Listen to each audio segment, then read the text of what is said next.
Welcome back to our channel. Today is a fantastic day to dive deep into the absolute madness happening in Genoa City. Grab a huge cup of coffee because the drama for the week of April 13th to 17th is off the charts, and we have so much to unpack right now. We are going to break down every single twist and turn, so let's get right into it. Okay, so I've been thinking about this and my brain is just spinning in circles about Victor Newman. Here's what's bugging me. He is literally proving that he is as stubborn as he has ever been, completely refusing to admit he did anything wrong. Like, Nikki Newman is wasting her breath. She is practically exhausting herself trying to communicate with Victor, and what does he do? He just lashes out at her. He harshly criticizes her for her betrayal. Wait, actually, let me back up. Is it really a betrayal if Nikki is just reacting to Victor kidnapping Jack Abbott and putting him on a yacht with Patty Williams? I mean, not exactly, but kind of. In Victor's mind, loyalty means absolute blind obedience. But then again, that doesn't explain why he thinks he can just do whatever he wants and expect Nikki to smile and nod. It's weird. Like, really weird. The whole thing is just weird. He is so mad at Jack. But Jack is the victim here, or maybe not. I don't know. Jack did kind of fall into the trap. But he was drugged. What was I saying? Oh right, Diane Jenkins Abbott. Diane is absolutely furious with Nikki for even daring to suggest a reconciliation with Jack. I think it was episode 12, or 13. Somewhere around there where Tracy tried to talk to Diane, and now Nikki is trying to play peacemaker, but Diane is having none of it. And honestly, can you blame her?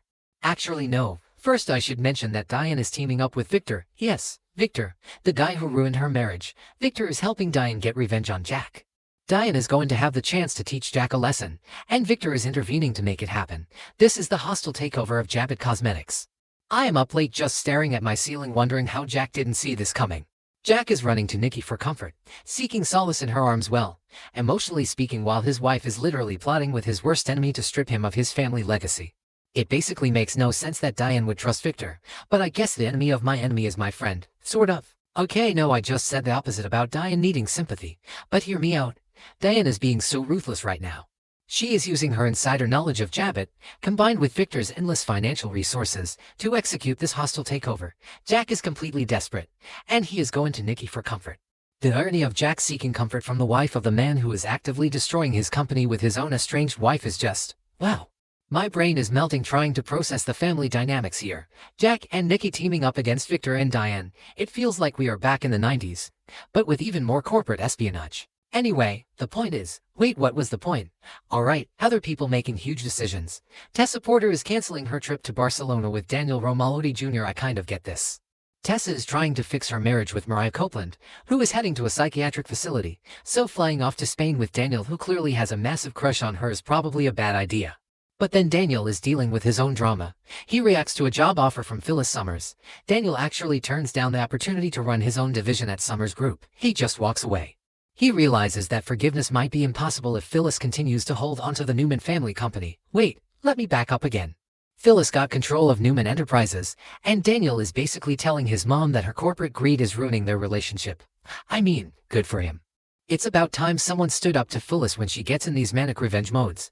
But then again, Phyllis is always going to be Phyllis. You can't really expect her to just drop a massive corporate empire because her son asked nicely. Let's pivot because my mind is jumping to Sally Spectra. Sally is facing a massive personal crisis. It looks like she convinces Audra Charles to buy her a pregnancy test. Probably doesn't matter, but I noticed Audra is being surprisingly helpful lately. Like, she is usually so sneaky, but she is sneaking to the pharmacy for Sally. Sally is going to be waiting for these results and she is practically climbing the walls. Sally has so much trauma. Remember when she lost her baby with Adam Newman? That loss is a shadow over everything she does. So if she is pregnant with Billy Abbott's baby, her mind is going to go to the darkest places. She has to decide how she feels about it, whether it's positive or negative. And Billy is going to lose his mind if she's pregnant.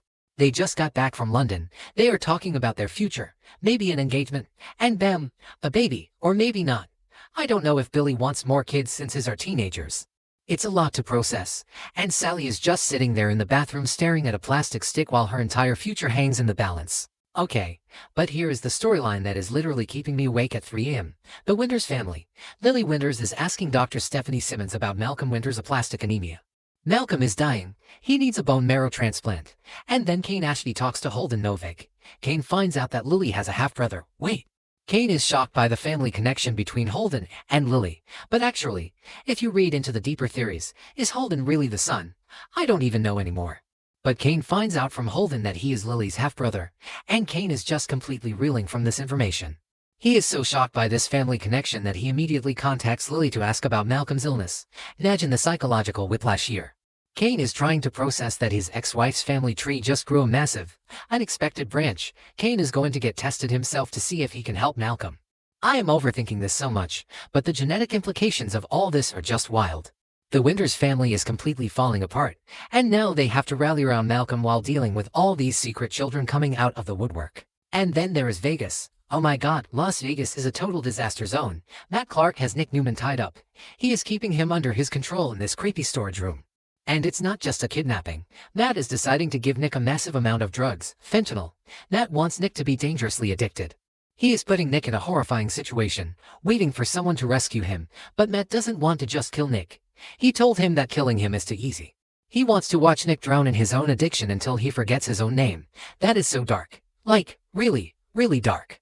I was analyzing Matt's motivations, and I think it goes back to when Matt ripped out his own breathing tube to frame Nick years ago.